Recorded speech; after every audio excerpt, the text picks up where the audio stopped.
ఇప్పుడు ఏంటంటే మన చెట్టుని యాక్చువల్గా ఆ యొక్క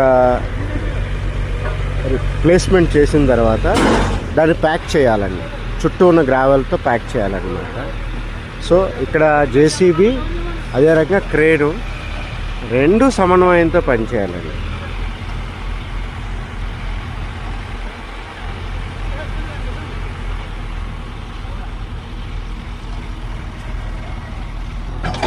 ఎగ్జాక్ట్గా పెట్టిన తర్వాత ఇప్పుడు దాన్ని స్థిరపరచాలి కాబట్టి మట్టి మొత్తము జాగ్రత్తగా ప్యాక్ చేసి దాన్ని చేస్తారండి.